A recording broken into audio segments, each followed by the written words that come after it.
بسم اللہ الرحمن الرحیم۔ یہ جیسا کہ آپ کو ایک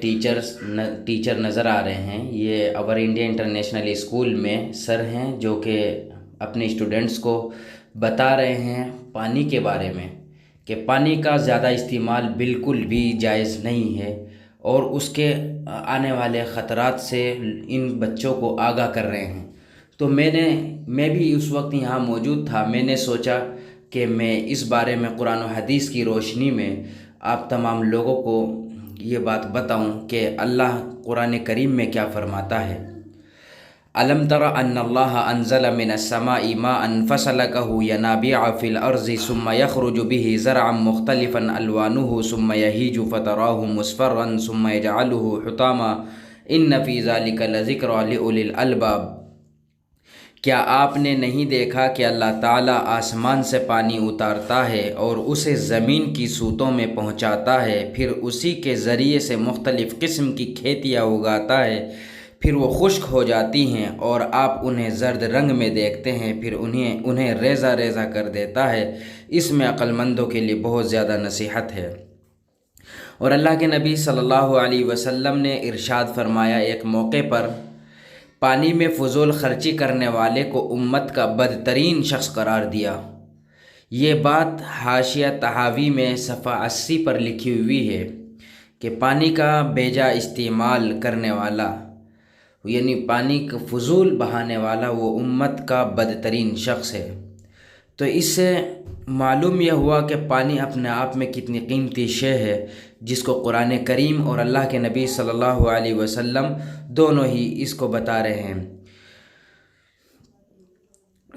دوسری چیز یہ ہے، ماہرین کا کہنا ہے دنیا میں برپا ہونے والی تیسری بڑی عالمی جنگ پانی پر ہوگی۔ اگر ہم اس عالمی مسئلے پر قابو پانا چاہتے ہیں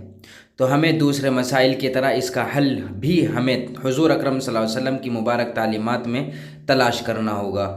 چنانچہ حدیث پاک میں حضرت عبداللہ بن عمر رضی اللہ عنہ سے روایت ہے کہ اللہ کے رسول صلی اللہ علیہ وسلم سعد بن ابی وقاص کے پاس سے گزرے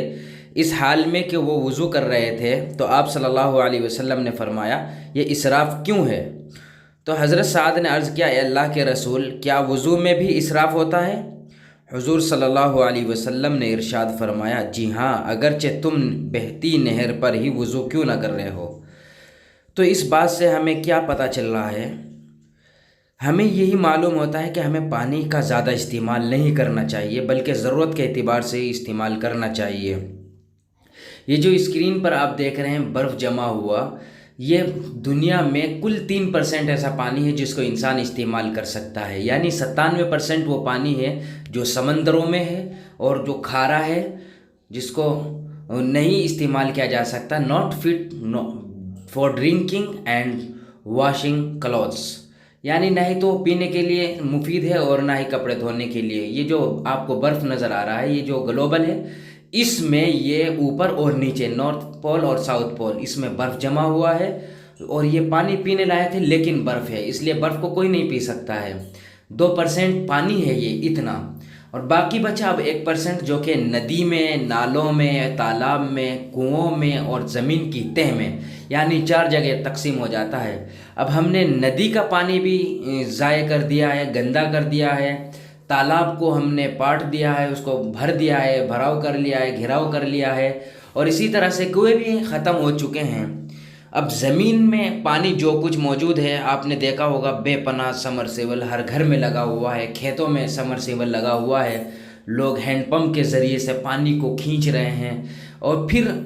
لاپرواہی کا یہ نتیجہ ہے کہ جس وقت پانی بھر جاتا ہے ضرورت سے زائد، وہ پھر ایسے ہی چلتا رہتا ہے، جس سے پانی بے جا اسراف ہوتا ہے، اور پانی کا نقصان یہ ہے کہ نیچے واٹر لیول ڈاؤن ہوتا جا رہا ہے۔ یعنی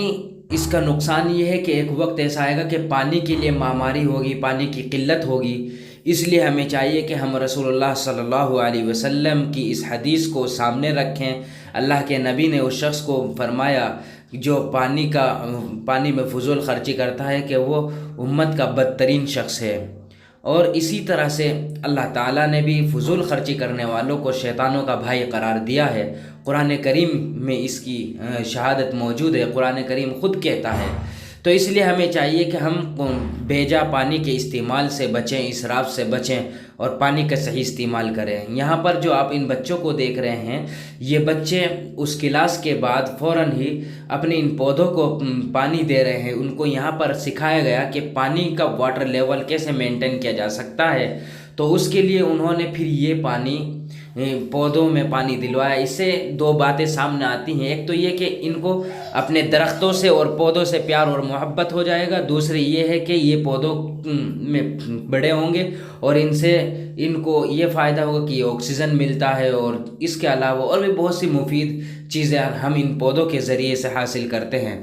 تو اس لیے ہمیں قرآن و حدیث کی روشنی میں پانی کی اہمیت کو بہت اچھے سے سمجھنا ہے، اور پھر ہمیں چاہیے کہ ہم اپنے بچوں کو کہیں کہ ہم درختوں کی حفاظت کریں، اپنے پودوں کی حفاظت کریں، اور اسی طرح سے پانی کی بھی حفاظت کریں۔ مسجدوں میں خاص کر دیکھا جاتا ہے کہ بہت سے احباب پانی کو ایسے ہی ضائع کر دیتے ہیں، وضو کے لیے ٹنکی کھول دیتے ہیں اور باتوں میں مصروف ہو جاتے ہیں۔ تو ہمیں ایسے نہیں کرنا چاہیے، بلکہ ہمیں پانی کو بہت ہی احتیاط کے ساتھ استعمال کریں۔ پینے کا پانی بہت ہی کم بچا ہوا ہے، تو اس لیے ہمیں چاہیے کہ ہم پانی کو صحیح طریقے سے بچا کر رکھیں، محفوظ رکھیں۔ جب بارشیں ہوں تو ہم اس پانی کو اسٹور کریں، کیونکہ آج کل ہر جگہ پکی سڑکیں بن چکی ہیں، لینٹر بن چکے ہیں۔ جب بارشیں ہوتی ہیں تو وہ پانی بہہ کر نہروں میں جاتا ہے، پھر سمندروں میں چلا جاتا ہے، یعنی زمین بہت ہی کم مقدار میں پانی کو اپنے اندر جذب کر پاتی ہے۔ پہلے خود کچی زمینیں تھیں، تو اس لیے پانی کا زیادہ تر زمین اپنے اندر لے لیا کرتی تھی، لیکن آج ایسا نہیں ہے، بلکہ روڈ اور اس کے علاوہ سڑکیں اور مکانات ہر شخص اپنے پکے بنا رہا ہے، جس کی وجہ سے واٹر جو ہے وہ بہہ کر کے دور چلا جاتا ہے، اور وہ ہماری زمینیں نیچے سے پانی برابر کھینچ رہے ہیں ہم اپنی زمینوں سے، جس کا نقصان ہمیں نظر آ رہا ہے۔ ایک یہ چھوٹی سی جھلک ہے سر جو کہ اپنی کلاس میں اس وقت بچوں کو پڑھا رہے ہیں، اور پانی کی اہمیت پر بچوں کو زور دے رہے ہیں کہ آپ پانی کی حفاظت کیجئے جہاں تک ممکن ہو، نہیں تو ایک وقت ایسے آنے والا ہے کہ پانی کے لیے لوگ آپس میں جنگ کریں گے، لڑیں گے، اور پانی اتنا قیمتی چیز بنتا جا رہا ہے اس وقت، کیونکہ برف جہاں ساؤتھ پول اور نارتھ پول میں ہے وہ جمع ہوا ہے، اگر اس کو پگھلائیں گے تو وہ پگھلنے کا اس کا نقصان یہ ہوگا کہ سمندر کا جو واٹر لیول ہے وہ اوپر آ جائے گا، جس سے یہ دنیا ڈوب جائے گی۔ اور پھر ایک آیت ہے قرآن کریم کی، وَإِذَا الْبِحَارُ فُجِّرَتْ، اور جب سمندر ابل پڑیں گے تو اس میں ابال اسی وقت آئے گا جب کہ پانی وہ جو برف جمع ہوا ہے وہ اپنی جگہ چھوڑ دے گا۔ تو قرآن کریم کی یہ آیت بھی اس بات پر شاہد ہے ایک طرح سے۔ تو اس لیے میرا عزیزو پانی کی حفاظت کیجئے جہاں تک ممکن ہو، پانی بہت قیمتی شے ہے۔ اللہ کے نبی صلی اللہ علیہ وسلم نے اسراف